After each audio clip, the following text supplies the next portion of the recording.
Hello, this is Nataraja. Welcome to the weekly top 50 mutual fund analysis. This is as on September 27th. Though the blog went in time because I was busy, this video is coming a bit late. However, this video will be useful because there was a bull run in the equity market of India after the 50 basis point reduction by US Fed on September 18th. So 2 days later, September 20th, Friday, we had seen a huge uh, up in the market, and therefore I did a special report on the in the middle of the week on September 20, as on 24th, September 24th, which is accounting for Monday and Tuesday, just out of curiosity, how the bull run has is progressing. So this report is at the end of the week, which is September 27th. So here is a unique opportunity to compare the numbers from three different dates, which is September 20th and 24th and 27th. So the labels will be 1 day later because we take it on the next morning because that will be a night batch run to update these. So whatever date you see on the values research report, you should consider that the data belongs to 1 day earlier as on end of the day. Now, there has been two more sessions this week after September 27th, which is Monday and Tuesday. Wednesday was a holiday because of Gandhi Jayanti. And as you know, these 2 days where markets were a bit volatile and in consolidation mode, which means that next week's report, we will see some slippage in the numbers. And we will look at it again because any bull run does not go linearly. There will be up and then there will be some downs and consolidations, then again up. So this bull run is an opportunity for me personally to understand how the mutual funds behave in the bull run. What I have noticed in general is there is a level of lag for in mutual funds in responding to the bullish run. It's because of a couple of things. It's either risk management or it is the portfolio outlook, or it could be some decision making delay. But once the mutual funds make a decision, that action will be quite consistent with the market. Also, when we look at the mutual fund portfolio, we could say that there are certain stocks in that which are meant for stability purpose or long-term risk management purpose. Then there are stocks which are short-term basis, which are expected to give good return between 1 to 3 months basis. Then there is a small portion which could be very short-term or a day trading basis. That could be more of a portfolio improvement because of the fund manager's daily action. So when a short-term event happens, definitely the fund manager will act decisively on that small portion to leverage the situation. There will be some delay with respect to the short-term portion, maybe a week or so. And then there are that stable part, there will be a touch-up to the minimum. So as a result, we will see a kind of a smoothing effect when it comes to mutual funds response to the market. And that's what we are going to validate through this analysis. So let me go on with the presentation. So this is as on September 27th. Let us look at the numbers here. See, since I have numbers from three different timelines, September 27th, September 24th, and September 20th, I could see that how the market has behaved in the span of 5 trading sessions or a week in calendar basis. Let us look at the last line, which is the equity mutual fund universe. In a 1 week, you can see from 906, the number of funds has gone up to 911. Now let us look at the weekly returns. 0.76 as on September 20th, 1.4% as on September 24th, and 1.32 as on September 27th. Okay, monthly return overall 3.64% as on September 20th, 3.77 and 3.58. So there is kind of a bit of a pullback you can see after the 2 days, 3 days of bull run. This is a 3 days of bull run. This is 5 days of bull run. So there is a consolidation, you can say. 3 months basis 8.67, 9.61, 9.35. 6 months basis 24.80, 23.39, 23.42. And annual basis 41.74, 44.45, and 44.98. Let us look at the weekly top 50. 6.1 compared to 3.8 on September 25th and 2. And there is no weekly top 50 here. So weekly leaders are more pronounced as on September 27th. Monthly top 50, they are all comparable, around 8 point something. So there is nothing much to discuss. Annual top 50, 67.23 as on September 20th, became 70.72 as on September 24th, and then it became 72.17. So the annual leaders are doing better. See, this is what I meant. The stable portion of the mutual fund portfolio is recovering better. That is what we can see through the annual returns. So let us go to the weekly top 50. This is something introduced just to understand the impact of the bull run. Usually I don't do this, so I will do this until it makes sense, then I'll drop it off. So as on September 28th, we had significant weekly return from the Hang Seng, that is Chinese Hang Seng market-based mutual funds, 24.32% on a weekly basis. Then another one 20.7, then another one 13.37. So this is amazing. So that kind of, so that means Chinese market recovered significantly. So that is a major thing. And as on September 25th, there are a lot of funds that were in amber, and the old rule for green applies here, which is the old rule was that a fund needs to have above average return from 1 month to 1 year within the list, and none came up here. Now I have refined the rule because now I'm focusing more on the weekly basis. For a fund to be marked as a green, it needs to be above average in all timelines, including the 1 week return. So I have made it a bit more tough simply because we do have amber to look at other investment opportunities. Now the rule for amber earlier used to be that you have to have above average return in all timelines from 1 month to 1 year, except for one timeline.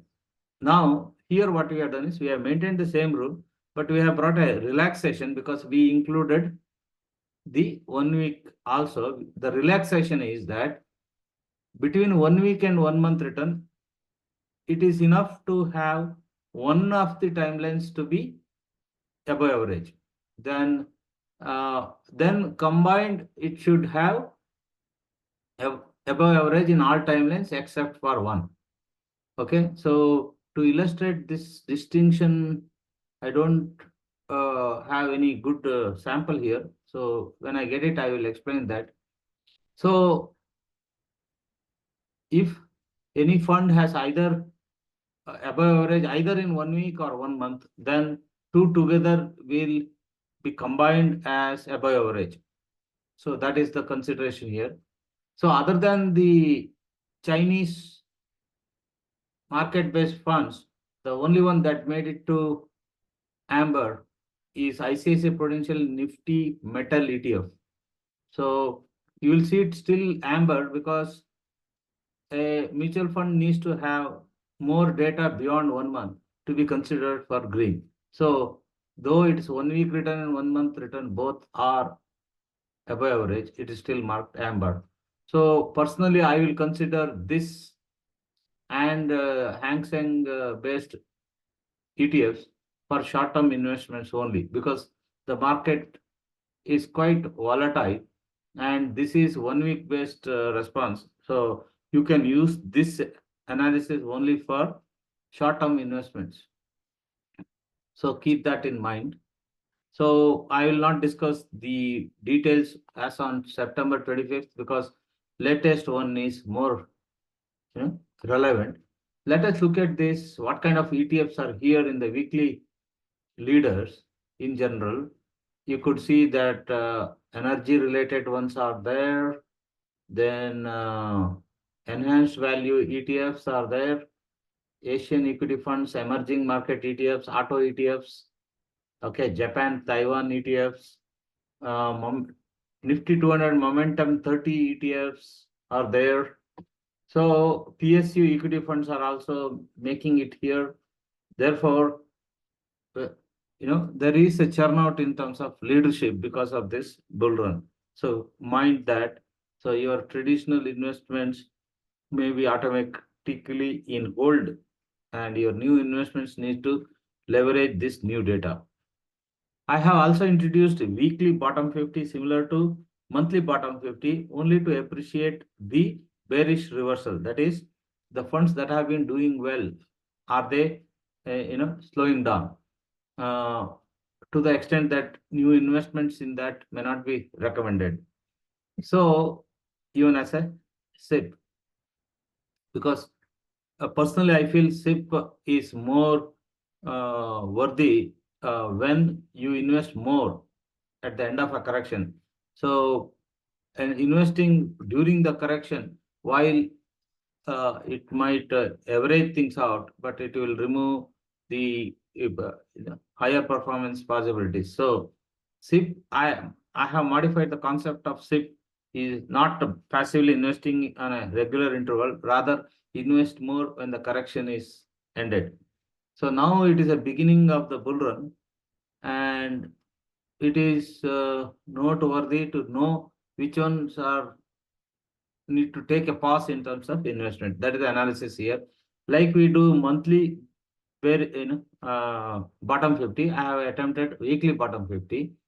So the type of funds and how do I mark these as red? It needs to have above average annual return and below average either weekly return or a monthly return. So the type of funds here are innovation funds, some multi-cap funds, some small cap funds, some technology funds also, Alpha 50 funds, and even US market-based fund, a lot of small cap funds. So small cap funds are bit slowing down. Got it, no? So new investments are not required there is the message. Some healthcare funds, some digital funds. So even some private bank ETFs are in the list, but they escaped the red status. So it is kind of a watch. So note down. So this is more to appreciate that your new investment need to go with the new leaders. Let us now look at the equity monthly top 50. As on September 27th, obviously the China market-based funds made it to the list. DSP Banking Financial Services Fund, Motilal Oswal Multi-Cap Fund, Kotak Nifty India Consumption Fund, ICICI Prudential Nifty India Consumption ETF. So a bunch of consumption ETFs, flexi cap funds, metal ETF, and auto ETF. Okay, though they are amber, as long as they have higher returns in the short term, they are good.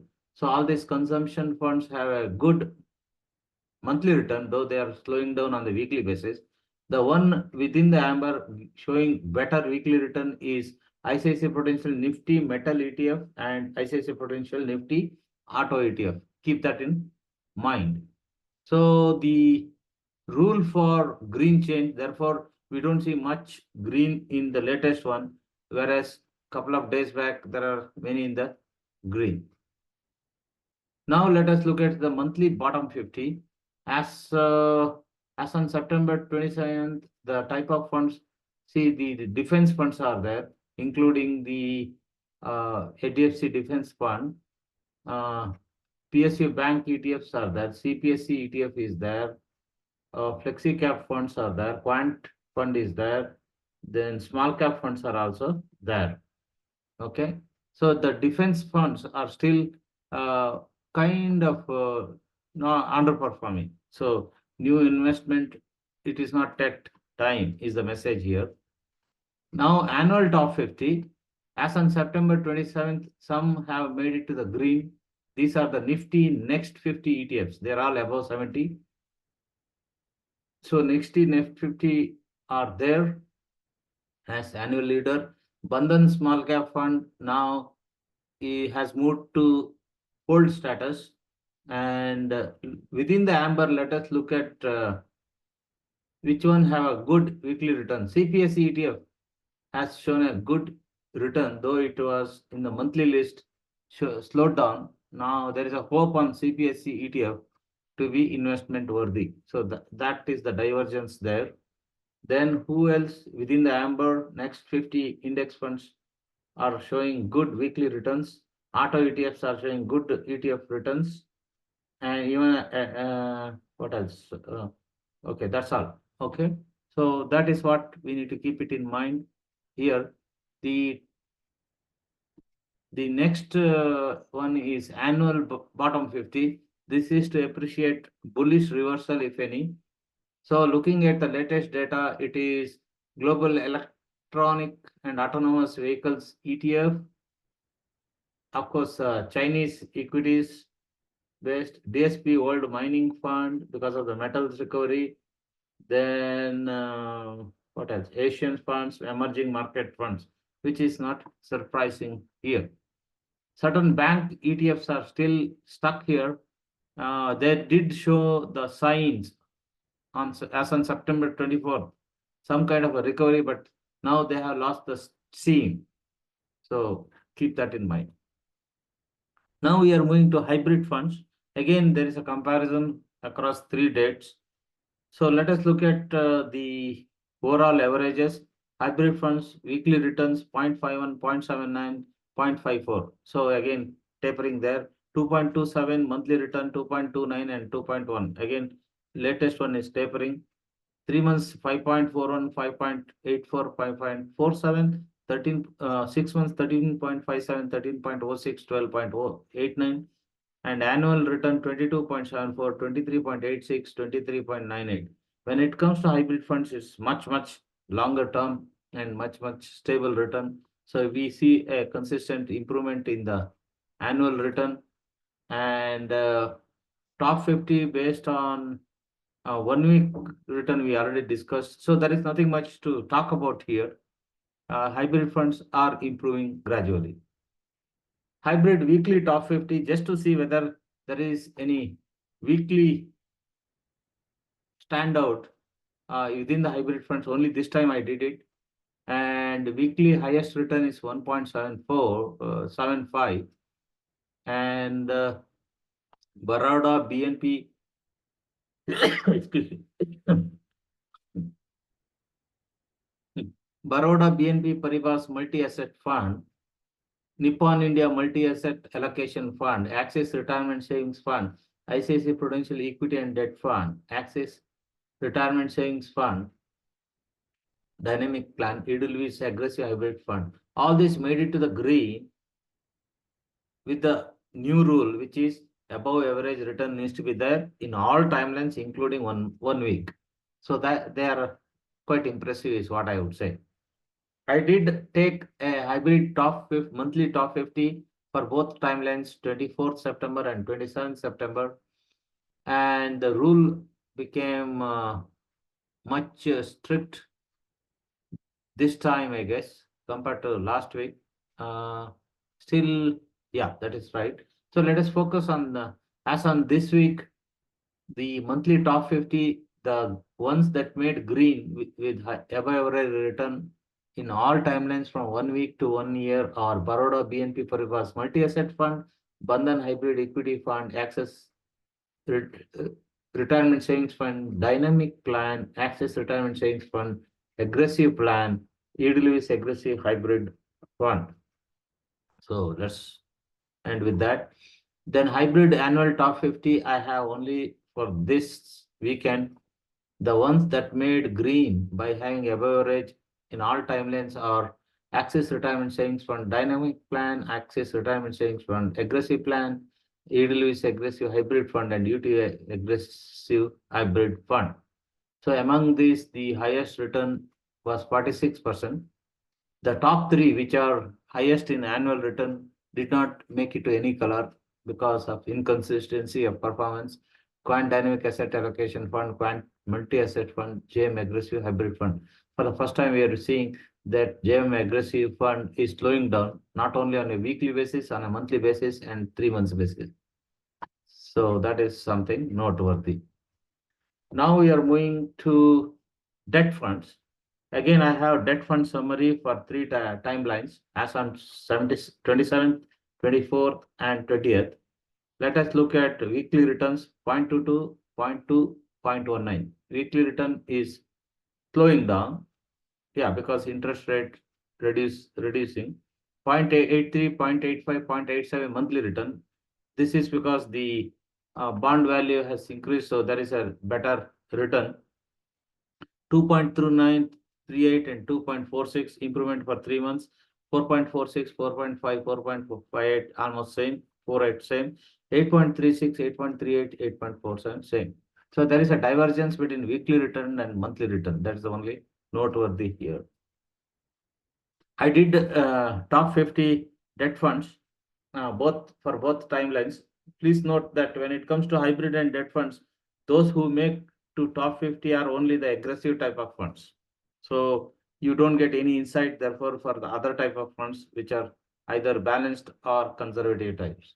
So let us look at the as on 28th, there are many funds that made it to the green by having above average in all timelines, including 1 week basis, and they are Kotak Dynamic Bond Fund at the top, Aditya Birla Sun Life Long Duration Fund, DSP Strategic Bond Fund, DSP Gilt Fund, Kotak Gilt Investment Provident Fund and Trust Plan, Kotak Gilt Investment, Bandhan Long Duration Fund, HDFC Long Duration Debt Fund, SBI Long Duration Fund, Axis Long Duration Fund, UNESCO India Gilt Fund.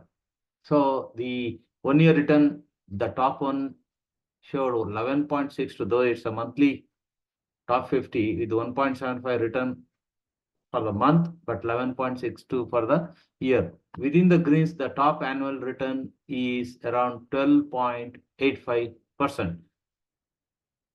So there is a change in the leadership between the two lists.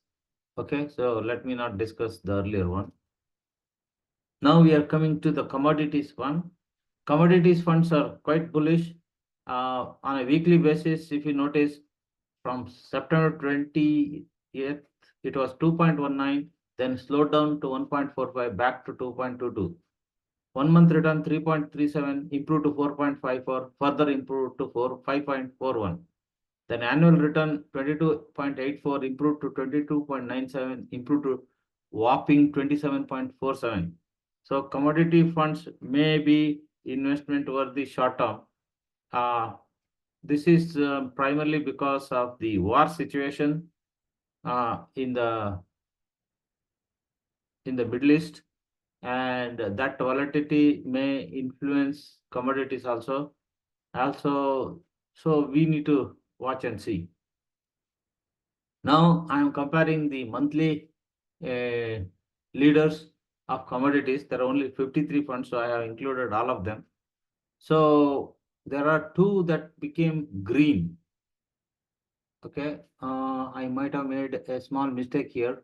HDFC Silver ETF is actually below average, so this should have been amber. Actually, the only one that made it to the green is Access Silver ETF. Okay, the overall across Let me read out those which are above average weekly, and amber are SBI Silver ETF, Edelweiss Silver ETF, HDFC, no, not the HDFC, Aditya Birla Sun Life Silver ETF, Mirae Asset Silver ETF, UTA Silver ETF, Tata Silver ETF. So basically, only one gold fund is there. Rest are all silver ETFs. So silver seems to be more preferred than gold as per this list. Okay, so that comes that we ends the bulletin for this week. Standard disclaimers apply. This is neither a recommendation nor a solicitation for investments in mutual funds. Market risks are applicable. One needs to do their own due diligence by reading the necessary prospectus of fund and take a decision and be responsible for their own decisions. So thank you. You can follow me on various blogs or join this WhatsApp group for various stock trading and investments based insights that comes from various peers in these groups. So see you next week, which is the for the weekly report, and I would wait for one more week for the special detailed equity funds analysis, because let this consolidation kind of you know have its run, and let us have a better grip on the bull run for the remaining month of October. So I would skip the one more week and give you a detailed analysis. So that gives you better understanding of how the bull run is impacting various types of equity funds. Then I will probably follow up with the hybrid and debt funds for next 2 weeks. So that is what is coming. So thank you and see you again. So with this, I'm ending this bulletin. See you soon.